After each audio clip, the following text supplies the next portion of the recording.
padà sí ojú àṣẹ tó bá fẹ́ wá ṣe àwọn ọdún kan gbogbo bí ojúbọ tó kàn ibẹ̀ ni ibi tí ìjókòó yẹn bá gbà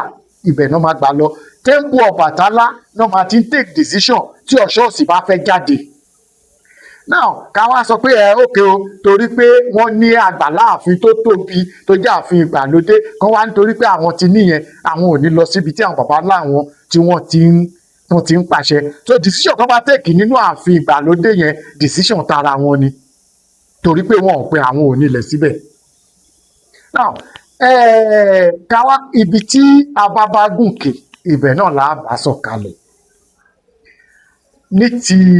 olórí tó fi àwọn baálẹ̀ jẹ wọ́n gbàgọ̀jẹ̀ mi ò gbàgọ̀jẹ̀ òun ló máa ń jẹ́ kán fẹ́ pè dání ẹrú àwọn bàbá tí wọ́n fi joyè yẹn èmi mọ̀ pé kéré jù àwọn díẹ̀ kan aṣáàmọ̀ àṣà àtìṣe nu wọn so kò yẹ kò tọ̀nà irú òye bẹ́ẹ̀ lábẹ́ òfin kò fìdí múlẹ̀ ṣé mọ̀ pé kì í ṣe ọba ló ń sanwó oyè àwọn olóyè baálẹ̀ káńsù ní sanwó wọn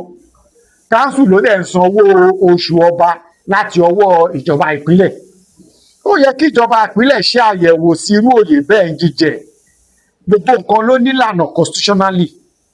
kan wá sọ wípé òkè ẹ fẹ́ gbọ́pá àṣẹ lé ọba kan lọ́wọ́ tí kọmíṣánná fún ètò àti fi oyè jẹ ò bá lọ bẹ́ẹ̀ tí gómìnà ò bá lọ gómìnà á rán kọmíṣánná fún ètò fífi oyè jẹ wá rán wọn lọ́bẹ̀ oníkàlùkù ló níṣẹ́ tiẹ̀ iṣẹ́ olórí ni kó tọ́jú ọkọ ẹ̀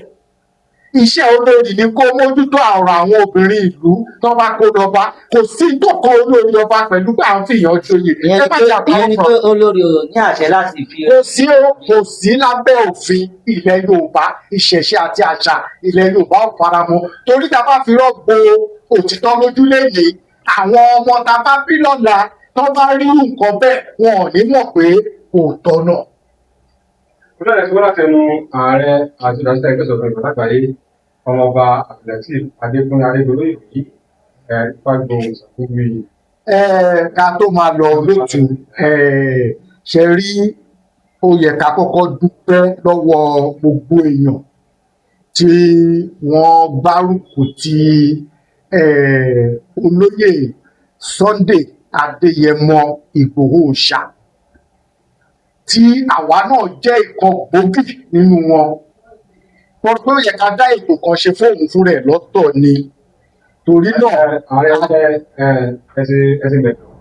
ẹgbẹ́ adájọ́ ní sáà yìí ẹ wá sọ nípa oríṣiríṣi ìbò lẹ́kọ̀ọ́ ààrẹ ká tó máa lọ àwọn olùfẹ́ pè ní tọ́lẹ́dà ẹgbẹ́ ajẹ́kórí ní ti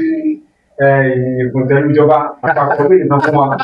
àwọn tí wọ́n sùn fún tí a wà ní àìsàn lórí ẹ̀ báyá